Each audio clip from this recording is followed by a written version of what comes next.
Peace, peace. GW Apparel, clothing that speak, always deliver the message. What we talking about? We at war.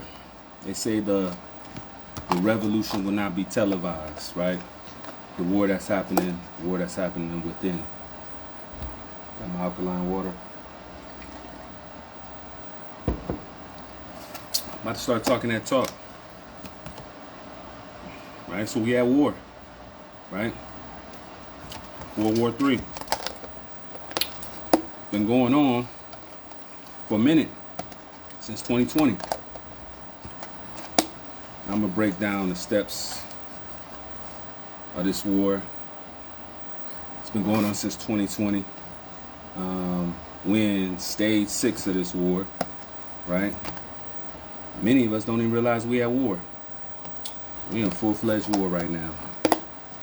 Right? But the revolution will not be televised. So a lot of what's happening is happening internally. So it's not even expressed outwardly. Right? And being a person that understands military science, right, understands the art of war, I'm gonna break down the phases of all kinds of war, especially the one we're dealing with right now. And so we're dealing with a gender war. That's what we're dealing with right now. Right? This is what they call the apex of war, which is the height of the sensitivity of something, right? This is when pivotal moment or junction point that's going to determine the outcome.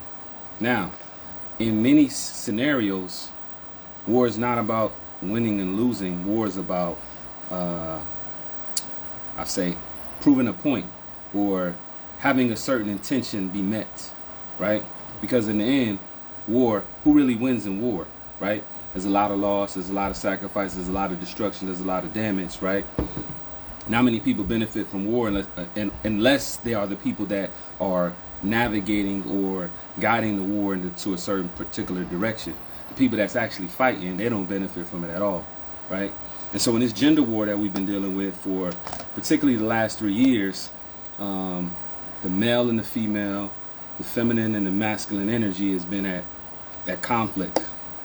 And I would tell you, in just this year alone, it's been exhausting to watch, right?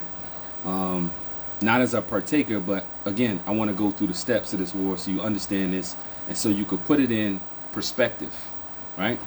And so every war has to have a triggering event, right? That's the first thing that a war must have. It must have a thing that shakes everybody and everybody can resonate or deal with. In particular, like, you know, in war and Iraqi freedom, you know, you had the particular incident where the planes went into the Twin Towers. Now, let's not unpack all of the conspiracy theorists or the concepts of how it got started. That was the triggering event, right? That was the significant event that led to the idea and the concept that we were going to go at war. COVID was the triggering event that identified that we were going to go into this gender war. Now, you say, how does that apply? How does COVID has anything to do with gender wars? So, as we've been transitioning into this Aquarius age and the water bearer age, this age is about the rising of the masculine energies ascension into its divine feminine fold, right? And I say that because these two entities are not separate from each other, but they are very much connected. And the system in which we've been living in is a duality-based system, right? It's the Democrats or the Republicans, it's the black or the white, it's all these sides that look like they're not together or they're completely separated when they're really the two sides of a coin. They're still one coin. They're still the same thing, right? Just on two different scales, hot and cold. They're the same thing. They're just on two different scales, right? And they work together in many different ways. And at any point, water can be converted from hot to cold, but it's still water, right? Same thing with what we're dealing with gender, right? We both particular genders resonate with the energy of the masculine and the feminine energy. And this is how I want to put it in perspective, right? If the masculine energy is the physical, the feminine energy is the metaphysical. If the masculine energy is the physical, The feminine energy is the metaphysical, right? Same thing on different scales. High vibration, low vibration, both the same things feeding to the same source. Now, if you look at this, I drew this pretty. I love charts, but if you look at this chart, this is the seven chakra system charts, right? And if you look at the first chakra, which is your root chakra, right? That is the base. That is where the divine masculine energy starts. And if you look at the crown chakra, that's where the divine feminine energy starts. Now, there's 7 chakras, whether you're a male or female, whether you're tapping into your divine feminine energy, your divine masculine energy, you gotta rise up this chart. You just going in the opposite direction. So the feminine energy comes from the crown chakra down, and the masculine energy comes from the root chakra up. Now, in the 7 chakra system, what's in the middle? The heart chakra, right? The heart chakra is the balancing point.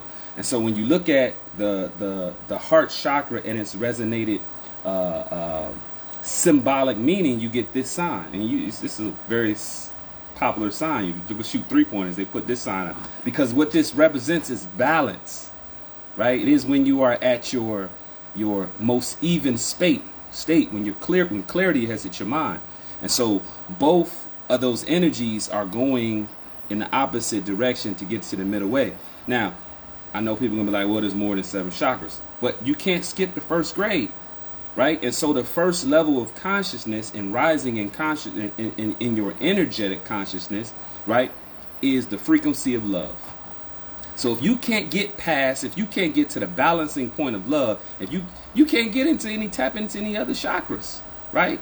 And so what does war do in hindering us from getting past the first 7 chakra system? Because you ain't gonna have love in your heart if you at war. How you gonna have love in your heart when you at war, right? And this is where we really tap into. Look at Malcolm X, right? When he was on his old Kofi Brown, right? By all means necessary, he wasn't there. When he tapped into that love frequency, oh, he was a threat. He was a threat. He was a threat.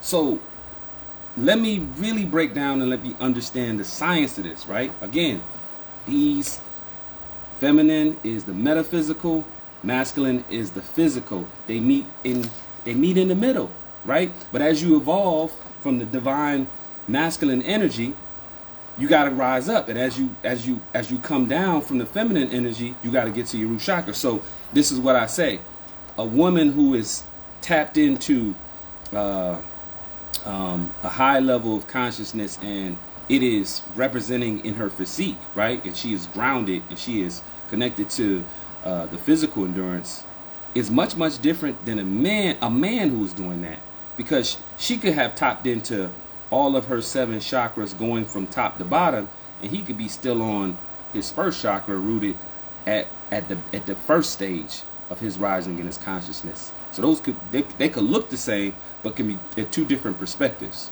right?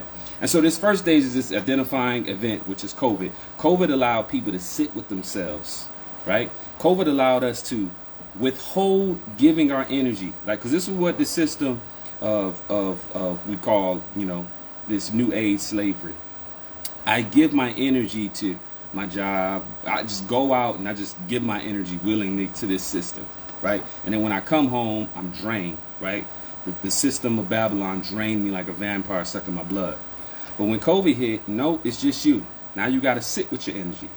Most people had to realize, do I even like myself? Do I even like the environment I'm in? Do I like the person that I'm concubining with, that I'm living with in this particular space, right? And so COVID allowed us to turn a mirror to ourselves and our environments. And it created the environment for the war to begin. Because once people started looking at themselves, right, what's going to happen? I won't see myself. I'm going to look at somebody else. So now this hyper critical nature that should be the self-reflection improve now is pointing the fingers at why everything was. It's because this person right here. It's because of my partner. So what's going to happen? Increasing in divorce, increasing in failure relationship, increasing in the unwillingness to be in a relationship. Like, we ain't even putting that in perspective. We talking about a 3-year span where people, without even realizing, in this particular war, are being conditioned not to be in relationships. They are over criticalizing the relationship, the idea of unionship, right? Because again, we're at war, and if you're not looking at this as a gender war, you missing the whole point, because now you in it. You like the Democrat and the Republican fighting on the street corner talking about who better for us. I mean, what we talking about? It's the whole system. And they're slapping five while y'all out there on the curb saying, nah, man, you stupid for voting for Republican and you dumb for voting for Democrat. What is that going to do, right? Because that's the system. That's the game, right? That's the game. That's the war. That's the system that we're playing. And so this first stage of COVID allowed the space for the war to create itself, right? Because, again, the revolution will not be televised. This is the first cyber war. This is happening digitally. It's happening outside of the body. It's energetic. It's spiritual, right? And it's being fueled by technology. So this is the first war that's been not physical combat. We talking about really deep psychological through the technology that we're using right now to create this war, right? And so after you get past that first identifying phase, right, where everybody had to sit with themselves, you go into phase two, right? And phase two becomes real important, because this is when you got to destroy the image of your opponent. And so now you got men judging women, women judging men, right? And play this out. This is how this folds, right? Before you even strike your opponent, you have to lower the image of your opponent to everybody else, right? For us to go out there and bomb countries in the Middle East, we had to make these people look so despicable that bombing them was like, yeah, let's do it, get them. Yeah, them damn terrorists. Like, we had to, how much programming did we had to get to realize, or to get to the point where this was acceptable? You know what I mean? And this is where we at with this gender war. We're in a position where we're destroying the image of the other side, right? And this ain't something that's new. The image of the black woman, the image of the black man was being destroyed for decades. This ain't nothing new, right? But the way it's being played out in this cyber war, in this gender war, is much strategic and much deliberate, right? And what is fueling it is AI. AI is fueling this. AI ain't got no feelings. AI is an algorithm. It don't got no emotions, right? And if the AI is programmed to say, this is the narrative that I want people to feed so that they turn against each other, now I got an algorithm that has no emotions, right? That has no feelings, promoting the same concepts that's going to create this particular conflict, right? There's a thing called filter bubbles. I want you to do your research on this.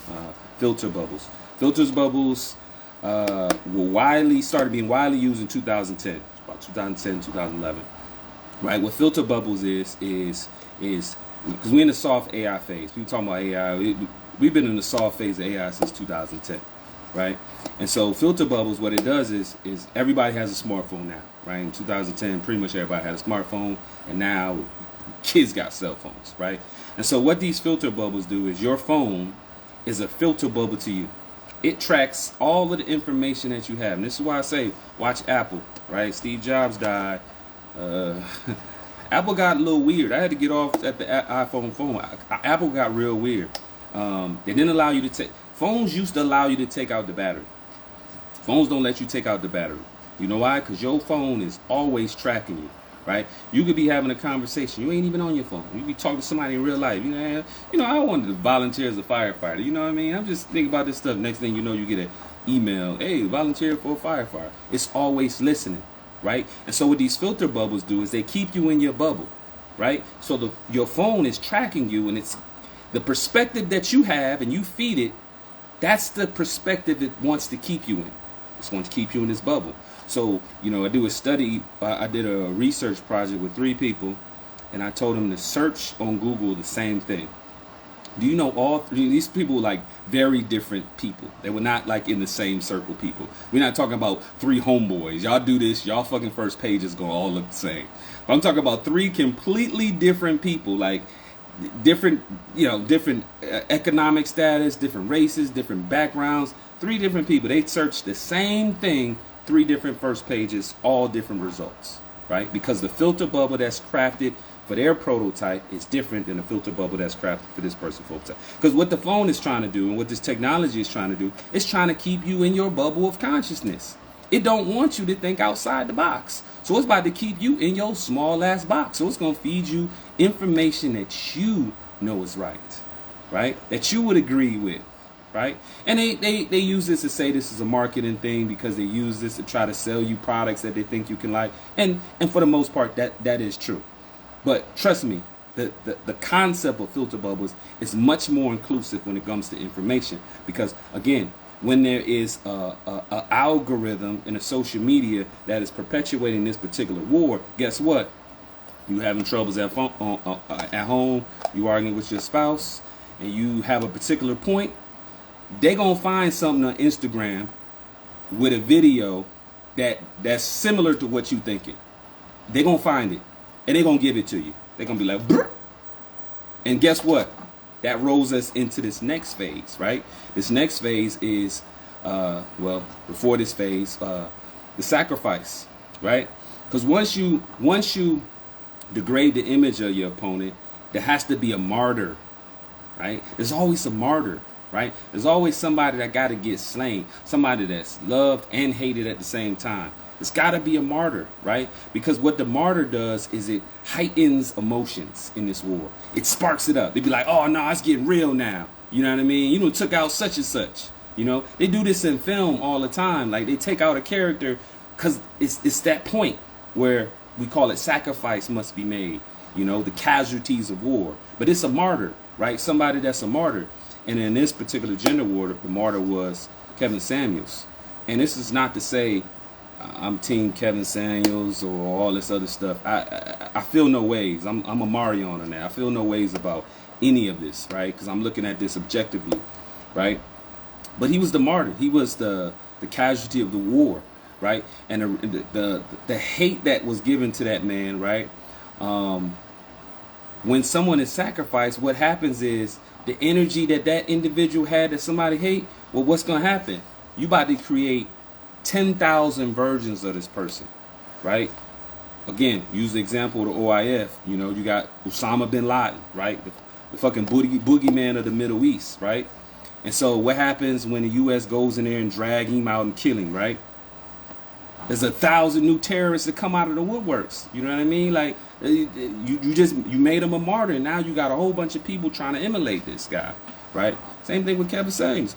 As soon as Kevin Samuels passed, at least 1,000 dudes had a podcast talking about the same stuff with less education.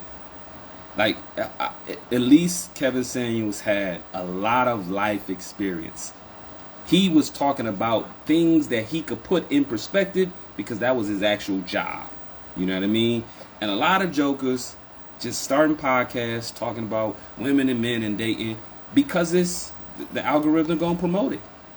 Right? And you could blow up. You could easily get 50,000, 100,000 of followers pushing that narrative because the algorithm is feeding that, right? And so I understand being opportunistic, right? I understand like, I want to get myself out there. This is what I got to talk about. And I believe some of these brothers know exactly what they're doing. They don't believe in this all the things that they say, but they know I'm going to say this and it's going to get views. I'm going to say this and it's going to get views. But again, a lot of them are in an emotional state because they fucking strapped up in this war. They got on flak vests and they got M4s. They out here shooting in this war. They out here surviving. They are at war. You know what I mean? And so I could hear it in their narratives. I could hear it in their projection, but you got to realize, and this is just what I was talking about with stage 4, going into stage 4, you're talking about the weaponization, right? Because once you degrade an image, right, and that's perpetuated, people see, oh, the image of the black woman is over sexualized and this and that, overly aggressive, masculine, unwilling to submit. The idea of a black man, you know, is not in the household, not a good father, which is farther from the truth than you can ever imagine. Black men are the best fathers out here in this world, right? Getting it in. And I see so many examples and positive examples of that. But the sad thing is the marginalized are the ones that get highlighted, not the ones that's doing what they need to do for their kids. But the weaponization of it, right? Because again, in that scenario, somebody puts a concept, you know, on social media that's about the opposite sex, and somebody is, you know, having issues at home, and that comes on their feed. Guess what happened? You just gave them ammunition to go back and take to their spouse. So this is the same concept in war. What happens is when you are not in the war, what you do is you don't join the war. You give you give the person on that you want to win the war, you give them ammunition. Here you go. Take this nugget and go fuss at your wife with this piece of information I give you. Oh, take this information and send it to your husband. Here goes some ammunition and get him. You know what I mean? And so what's happening on the sideline is everybody's giving everybody's ammunition and weapons to go fight battles in homes, fight battles in situations with family and all this other things. And so that's the stage 4, which is the weaponization. And you can see this in every concept. And I talk about sports because it's applicable, right? In boxing, they don't just start boxing. No, they gotta have press conference. They gotta have that little weird face off where they stare each other in the eye. Like, all of this is the art of war, man. This is just the same strategy. You know what I mean? Like, you gotta deface. You gotta make your opponent seem meager. You know what I mean? And the media helps perpetuate those things. You know, like where you look at basketball and you look at how these analysts, like, oh, Kevin Durant is this and that. They be sitting in there just painting these whole narratives. But again, this is changing the perspective of people around it, because not only that affects the game, that affects betting, that affects the whole economic the structure around that particular system. So even though it's a sport, it's basketball, it's still using the art of war concept. It's still using military science, right? Because they understand this is the process in war. Because at the end of the day, it's a game, but it's also war. So again, war is games. War games. They're the same thing. So when you playing a game, you playing war, and it all comes with some strategy, right? And so the strategy is this: the triggering event, in this particular one is COVID, right? Destroying the the image of your opponent. You got to destroy the enemy of your opponent before you take them out. And let me give you an example with this. Michael Jackson. Michael Jackson was like the world pop star of the world, right? But they couldn't just take out Michael Jackson, take him off of that status, right? What they had to do a smut campaign to degrade this guy's image, right? And they shot every round they could shot at him, right? You can't just take somebody out. Before you even start picking up weapons, you got to destroy the image, or when you go to war, you ain't going to win. See what I'm saying? You ain't going to win a war if you just start going in there and going to war. No, you got to destroy the image of this person first, right? Triggering event, destroying the image. That's the first step. That's key. That's key. When you see somebody's image get destroyed, you already know what's coming. This is the game, right? Somebody gets sacrificed, right? Casualties of war. Many times this is a distraction. We ain't even get into the thick of it yet, right? And then we talking about the weaponization. That's when you start using these tools and these weaponizations to aid the war and to heighten it up. Because this is when we start getting to the high points, right? And then you go to the stage 5. Stage 5 is battle fatigue, right? Because once you're in a war and it's prolonged and it's heated and it's keep going on and on and on, you're going to have this battle fatigue, right? And this is where we at. This is what we see in this gender war. We see increase in divorce, increase in the unwillingness to establish relationships, like not even be in them, right? And then suicide has increased 12% since 2021. That's a lot. That's a lot. We talk about post postpartum or post-traumatic COVID disorder we're dealing with right now. You would have thought like a lot of the suicides that was happening would have happened in the moments of isolation, right?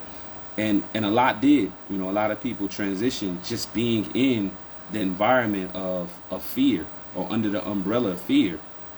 But there's a lingering effect, which is the enduring effect, which is caused by this battle fatigue, right? And this battle fatigue is not just going to be somebody losing their life, not somebody divorcing, right? This battle fatigue is going to be this detachment, right? Because once it gets too spicy, people be like, I don't even want to participate. I don't want to hear nothing about this. So people ain't shopping like they was in 2020, 2021. People ain't doing the same things. People are at a standstill. People are at a halt, right? This is so much important for entrepreneurs because entrepreneurs, man, people feel like they're about to give up. But this is where we at. We in battle fatigue, man. A lot of people in battle fatigue. They sick of this shit. They sick of the same old shit for the last 3 years with this gender war. Not realizing it's a gender war, but just knowing that it's fucking exhausting, right? Because again, we got the algorithms feeding us this thing that's trying to put our mind in a loop. That's trying to get our minds to be on the same frequency, on the same wavelength, and jump in the basket, right? And dance. Get hot. Get hot. So there's some battle fatigue.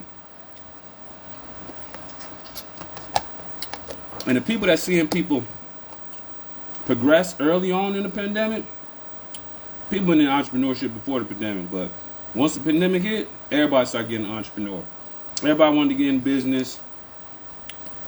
Everybody wanted to start a brand. They wanted to be a photographer. They wanted to do this. They wanted to do that. The barrier to entry to everything is low, right? And people like, yo, everything's so oversaturated because everybody want to do everything. Ain't nothing oversaturated. This is why everything is oversaturated with novice. Novice don't scare anybody. A novice make me more valuable, right?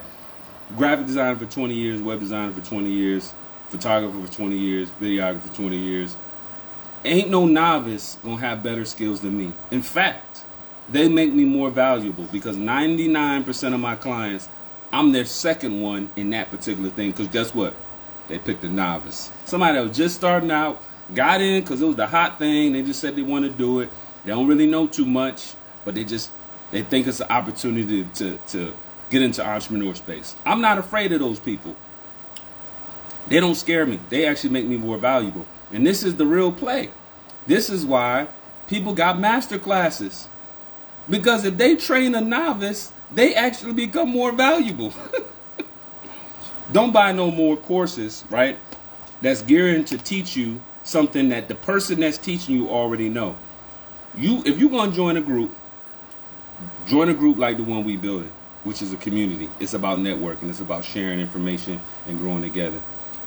Can't nobody, if somebody's trying to teach you to be a novice, they just trying to make themselves better because they giving you the little bit of knowledge that you need to get in. They want you to get in because once you get in, it makes them more valuable. This is the real trick with master classes. If they're teaching you master classes, dude, you telling me you made 6 figures with this and you about to give me the sauce. No, you not. You about to breadcrumb me. Get me to starting here, right? Because this is what happened. Most of these novices that start gonna fail, right? They're gonna fail, right? They're gonna fail bad because it takes way more than a master class to get started and stuff. Man, you wouldn't believe how much work, how much failure I put in building the brand. So much. It ain't easy. Ain't no master class gonna teach you this shit, bruh. That's the real thing. You got to get it out the mud. You got to believe in it. You got to have a passion about this that's unwavering. I mean, you got to have a strategy to really push you through. And you got to be connected to people that can help you grow, right? Ain't nobody about to teach you nothing in a master class. You need to get a network. You need to get a mentor, you know? So I really don't prescribe to the master class. I prescribe to mentorship. Like, yo, build a community. Get a whole bunch of people that you rock with, a whole bunch of people that you trust, right? That's all I'm doing for the rest of this year, yo. I got a whole list. I wrote out a list of 50 people that I'm going to network with, like in what particular area. Like, that's all we doing the rest of this year is networking, right? We ain't on no goofy stuff. We just networking and building, being very intentional and very deliberate about what we doing. Because at the end of the day, if you really want to thrive, you really want to become an expert, come on, Karate Kid, go see Mr. Miyagi. Mr. Miyagi ain't got no master class. You got to come see him. You got to come get the sweats, right? You got to be doing this shit, man. That's how it goes, man. So let me give you the play. Master class, it's not a thing. It's not a real thing that's going to help you. Bruh, get a mentor. Now, if that same person that's doing that master class say they want to be your direct mentor, go on at that. But that master class ain't going to do nothing but create more novice, which more novice helps the expert. The expert is never afraid of the novice. Never. I welcome y'all. Come on. Come on in. Come on in. You want to level up? Pay for some consultation. That master class ain't about to be, I'm not about to sell nobody no $37, $27 master class because it's not real information, right? All it's going to do is give you this false sense of that you can do it. Buy a t-shirt, man. Come on, man. You want to be motivated, buy a t-shirt, not a master class, man. What I got on here is I got the King and Queen t-shirt. This one it's talking about balance. It's talking about the divine feminine and the divine masculine and balancing those energy. And that's what this shirt represents. The divine feminine and the divine masculine working together, standing back to back, support each other. Like a coin.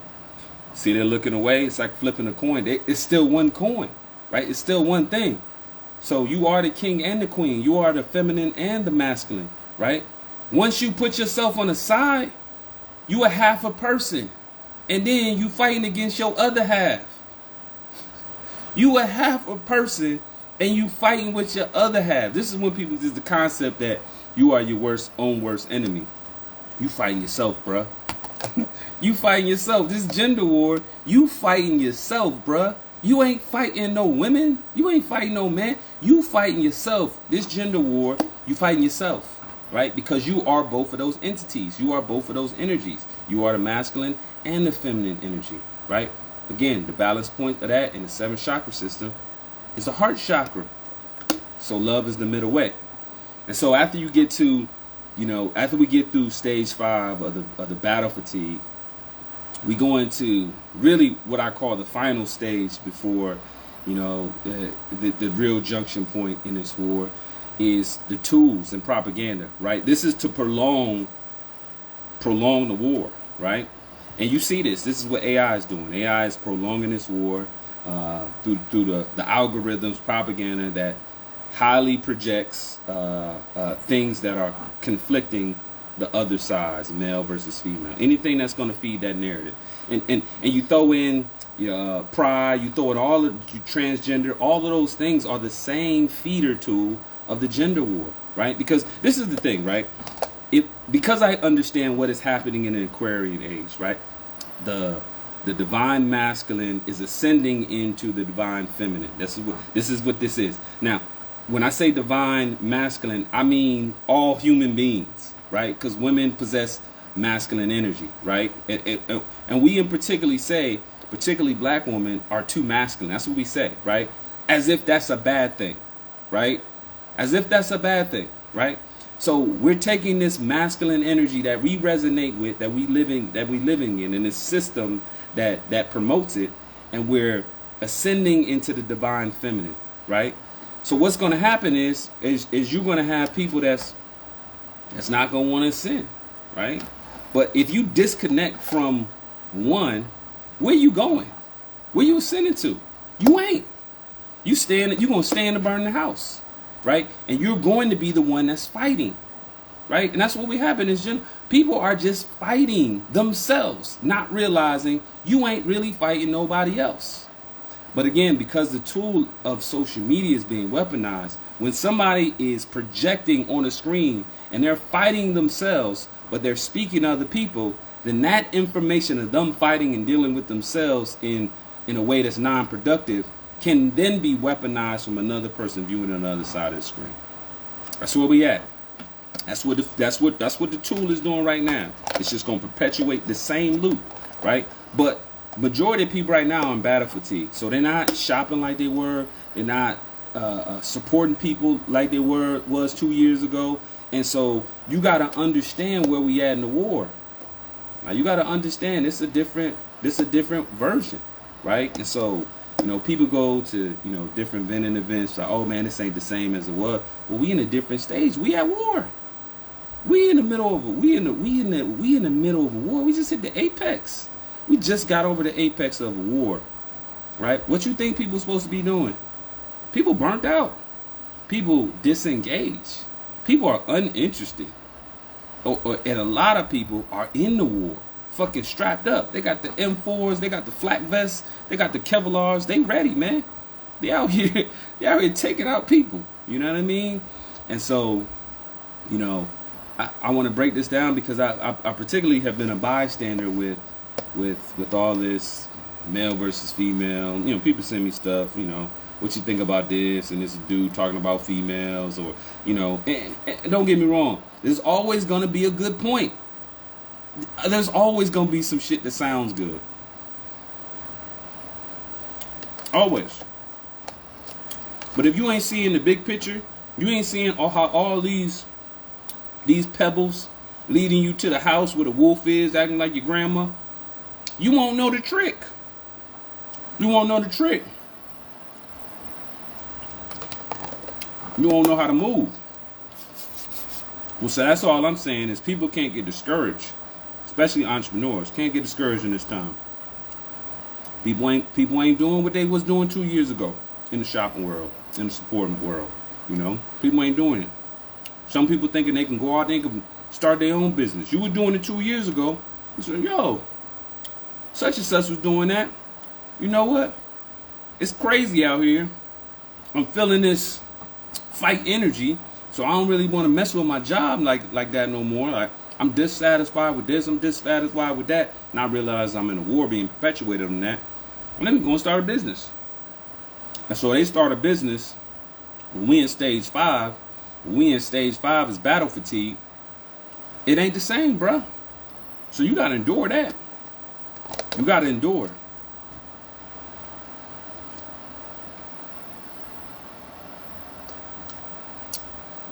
Yeah, I know it's late. I know we're gonna catch many people on, but I'm gonna post this. Let's break down the 6 stages. First, triggering event. In the gender war, it was COVID. 2, destroying the image of your opponent. All right, this is where the black man, particularly the black woman's image, especially on social media, has been destroyed longer than before COVID, but it's been intense and deliberate at how the image is being destroyed as a way to lead to these other steps in weaponizing it. Stage 3 is sacrifice, right? Casualty of wars. There has to be a martyr. There has to be an event where there's somebody that is the face of this, and then they get sacrificed, right? Or they are casualty of this war. Right, in the gender war particularly, it's Kevin Samuels. Next one is the weaponization, right? Using this information and now weaponizing it, right? Building platforms, building entities to continue to reinforce this, right? In the gender war, it's all these podcasters that's talking about relationship stuff and they're going at each other. We're not talking about, folks that's uniting, having conversations and just opening up. We're talking about the people that's building conversations or platforms to target the other demographic, to create content that people can then view, use, and weaponize in their own household, in their own relationships, right?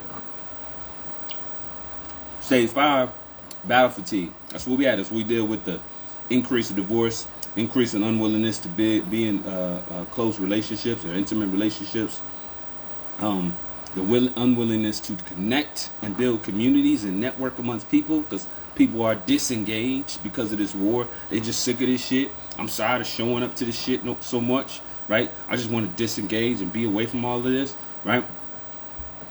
Suicide rates increasing, right? All of these things are a product of the battle fatigue, right? And the last one, the tools of propaganda to prolong the war. And this is what I say, AI has been the biggest tool. These algorithms don't got no fucking feelings, and they just perpetuate, and they use these filter bubbles to give you exactly what you want, and putting us in this vicious cycle. That's all we're going to see. It's the same kind of content. Men, women, transgender, all these things coming at us all at once, right? And we in the middle. We're trying to figure it out. But this is the conversation that's going to happen. What's the solution? We talked about this. We got to have a solution. All this, we talk about problems. We talk about how this whole thing in stages is folding. What's the play? Right? The play is networking. Building communities. Right? Getting a tribe of people that's on the same frequency, on the same mindset, and growing. Because alone you go fast, together you go far. We ain't going to do nothing if we don't unite. That's why the new shirt, Kings and Queens, is all about the divine feminine and divine masculine energy working together. They're facing back to back. They're like two sides of one coin, right? You know, this concept of, you know, you becoming one with your partner. No, you got to first start becoming one with yourself, right? You are the king and the queen. You are the masculine and the feminine. Once we identify that, the war can't happen. Like, we don't even deal with the same level of treachery from the war, because now when you look at the feminine, you look at, now I'm a male, so I'm resonating in my masculine, which is the physical, but then I ascend to the feminine energy, which is the metaphysical. As I cross through that threshold, I got to get past the heart chakra. So I got to get to the frequency of love. So a man who is not living in the frequency of love can't even get to the other side. You can't even get to the metaphysical side of things, right? And you can't tap into that portion, right? And again, it's not about what gender you was born. It's the energy in which you've been cultivated. So there's a lot of women that's not tapping into, they got some blockage. They might start at the crown, but they got some blockages in there. So they got some blockages in there, and then they can't get to the heart, and they now tapping into their root and their sacral chakra, right? And they're out here, you know, creating more life, right? Without the higher consciousness, or without the metaphysical consciousness to really cultivate the life that they're producing. And so it's something to think about, something to understand. The 6 stages. I'm gonna share this video. I'm sitting here doing water and watermelon, whole stereotype. Gito Apparel, clothing that speak, always delivering the message.